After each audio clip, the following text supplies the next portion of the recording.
हर घर में एक देवताओं के लिए स्थान अवश्य होता है। आज हम देखेंगे कि इन देव स्थानों में ऐसी कौन सी 6 वस्तुएं हैं जो नहीं होनी चाहिए। और देवस्थान उसे कहते हैं जहां से पॉजिटिव वाइब्रेशन का, सकारात्मक ऊर्जा का निर्माण होता है, जो पूरे घर को सकारात्मक करता है, समृद्ध करता है। आपके घर के देवस्थान को देखकर ही जरूर कह सकते हैं कि इस घर की समृद्धि और सुख कितनी हो सकती है, क्योंकि एक घर की सुख समृद्धि के निर्माण में उस घर का देवस्थान महत्वपूर्ण अंग रखता है। और ऐसी 6 चीजें हैं जिन चीजों का अगर हम बराबर ध्यान रख लें तो वो देवस्थान निश्चित ही ऊर्जादायक, सुखदायक, समृद्धिदायक, सिद्धिदायक, आशीर्वाददायक बन सकता है। और ये 6 चीजें क्या क्या है जो घर के मंदिर में नहीं होना चाहिए। कई घरों में एक छोटा सा पूरा कमरा ही मंदिर के लिए अलग से बनाया होता है, जिसमें मंदिर बना होता है। किसी घरों में जो छोटे घर हैं, व्यवस्था कम है, तो एक छोटा सा एक आड़ा गोखला, एक छोटा सा स्थान या एक छोटा लकड़ी का सेल्फ जैसा कुछ बना के उसमें देवों को रखा जाता है। कुल मिला के एक पूरा कमरा हो या एक सेल्फ हो, ये 6 चीजें कौन सी है जो नहीं होनी चाहिए, जिसको हम देखें, जिस सुधार के बाद निश्चित ही घर में पॉजिटिव वाइब्रेशन का, उत्तम समृद्धि और सुख का प्रादुर्भाव होने लगेगा। इसलिए इस पर जरूर ध्यान देने जैसा है।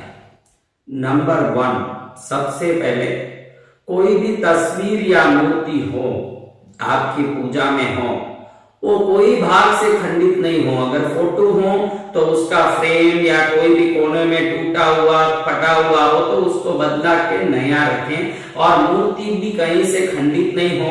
घंटी वगैरह हो तो उसके अंदर की जिह्वा बराबर हो। कई घंटियां ऐसी पुरानी हो गई, अंदर से वो जो बजने वाला अंदर का नोक है वो निकल चुका होता है, लेकिन अपन वहां रखे रहते हैं। ऐसा कोई भी टूटा सामान, फूटा सामान, टूटा फ्रेम, खंडित मूर्ति निश्चित ही वहां एक नेगेटिव एनर्जी क्रिएट करता है, जिससे घर में वाद विवाद, रोग, संकट सब उत्पन्न होते हैं। नंबर 1 और सबसे पहला काम है खंडित मूर्ति, टूटा हुआ फोटो और ऐसा कोई चीज नहीं रखें जो टूटा हुआ हो। कई लोग तो घर में कोई भी सामान फालतू का पड़ा हो तो मंदिर जी के अंदर रहे हुए सेल्फ में, अलमारे में काफी जगह रहती है तो वो सब लाके यहाँ जमा करने लगते हैं। ध्यान रखें कि मंदिर के अंदर कोई भी फालतू की चीज, पुरानी चीज, वेस्ट चीज, टूटे डब्बे, टूटे कोई भी फूटे चीज, कोई भी फालतू की चीज नहीं हो।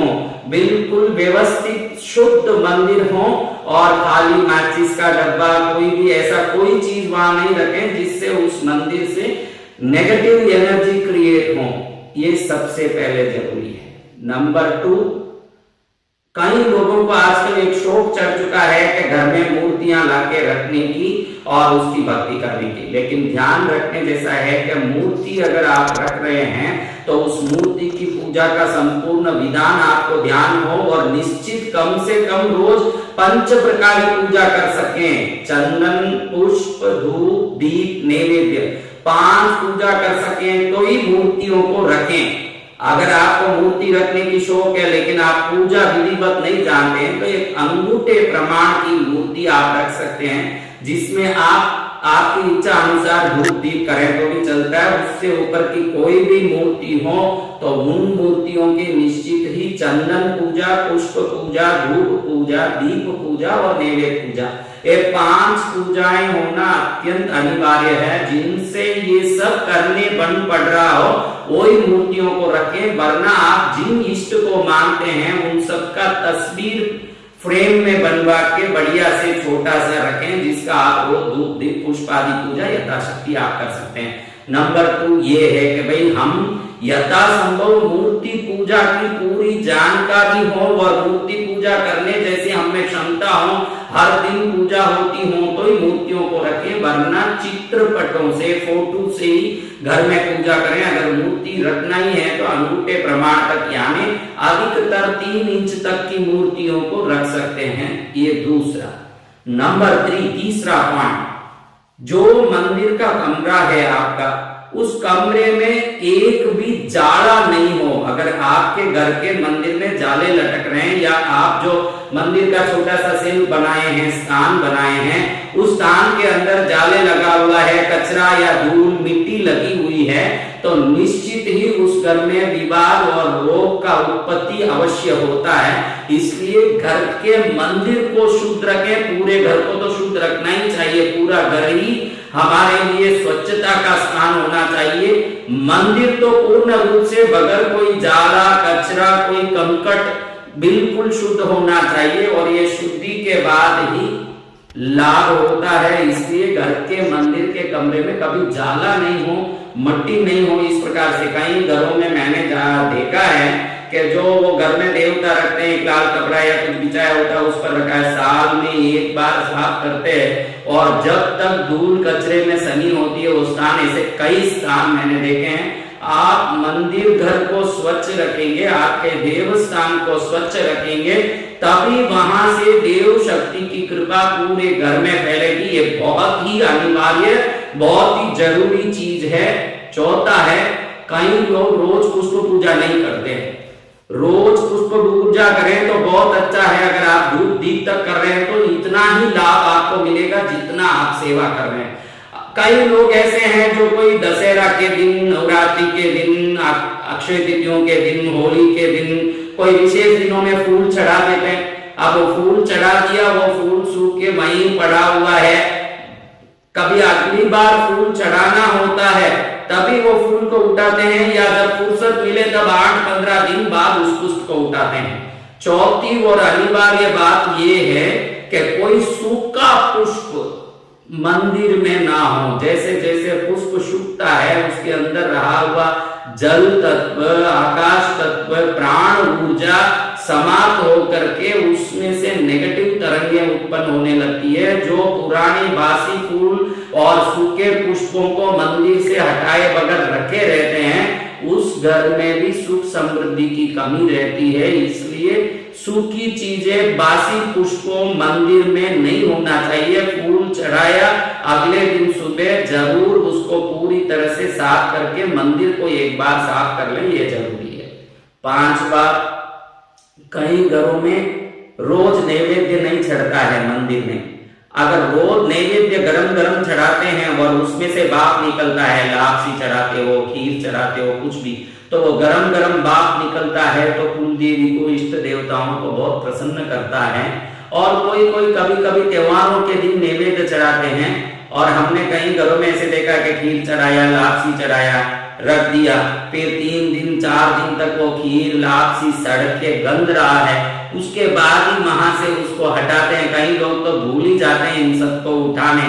तो कोई भी नैवेद्य रखा हो, कोई भी वस्तु रखा हो तो उसको निश्चित रूप से तुरंत शाम से पहले वहां से हटा दें, मंदिर को साफ कर दें, क्योंकि इन चीजों का इफेक्ट बहुत पड़ता है और ये गलतियां ही घर में दुख का कारण बनती है। जो चाकू खरीद के लाता है और उपयोग नहीं जानता है, उस खुद के हाथ को वो काट लेता है।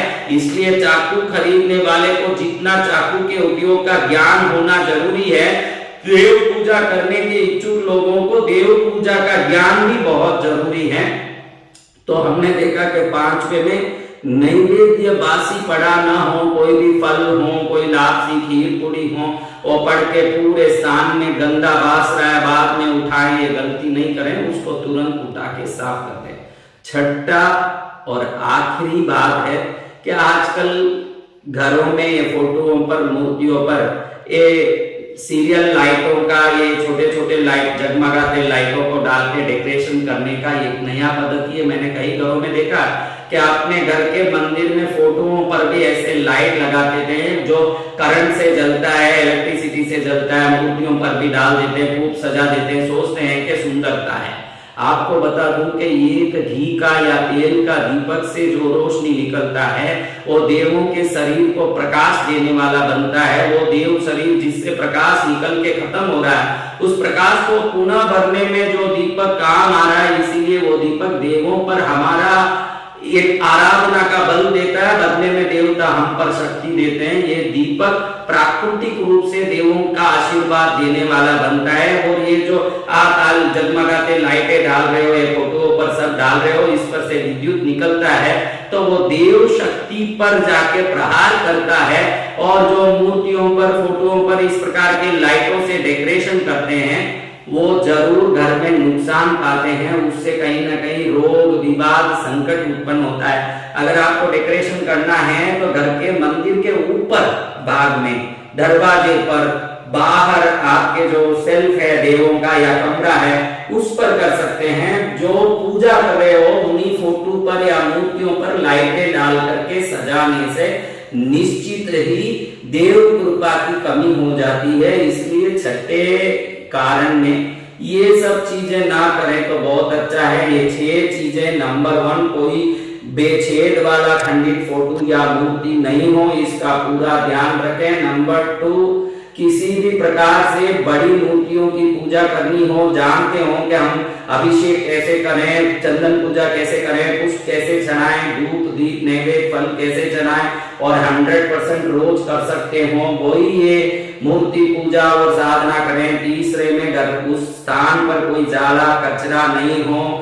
चौथा, सूखा पुष्प कुछ नहीं हो, एकदम बासी पुष्प पड़ा नहीं हो, उसको शुद्ध रखें। 5वें में नैवेद्य बासी वहां पड़ा न रह जाए, पहले तुरंत शाम से पहले, सुबह चढ़ाया हो तो शाम पहले वो साफ कर दें।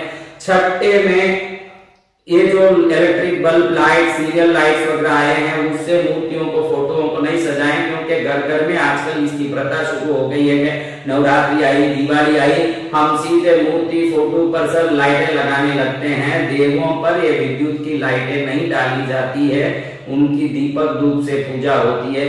इन 6 चीजों को अगर घर मंदिर में बराबर ध्यान से कोई संभाल ले कि ये चीजें या नहीं हो, उनको बहुत लाभ होता है। और एक चीज ऐसी बताऊंगा जिसका होने से निश्चित घर मंदिर से देव कृपा होती है। एक छोटी सी कांच की बोतल लें, उस कांच का बोतल का ढक्कन प्लास्टिक का नहीं हो और कोई भी धातु का ढक्कन हो तो चलेगा। ऐसा एक बोतल लें, उस बोतल में बरास, जिसको बोलते हैं असली कपूर, कपूर आजकल जो आ रहा है ये केमिकल का आ रहा है, ऐसा कपूर से तो नेगेटिविटी बनती है। असली बरास बोलेंगे तो वो बरास दुकान में मिलेगा, शुद्ध बरास आप बोलेंगे, असली कपूर, प्राकृतिक कपूर। उसको इस बोतल में थोड़ा सा भर लें, ज्यादा नहीं, 50 ग्राम 100 ग्राम। फिर उसको आपकी कुलदेवी को प्रार्थना करके, घर में जितने परमात्मा देवी देवताओं के फोटो हैं सबको प्रार्थना करके फिर उस बोतल को मंदिर जी में रख दें, तो आप आश्चर्यजनक रूप से देखेंगे कि थोड़े दिन में देव कृपा से विभिन्न कार्य संपन्न हो रहे हैं। जो जो सोचा वो सब पूरा हो रहा है, क्योंकि ये बरास लक्ष्मी का निवास स्थान माना जाता है। जहां पर बरास होता है वहां पर निश्चित लक्ष्मी होती है।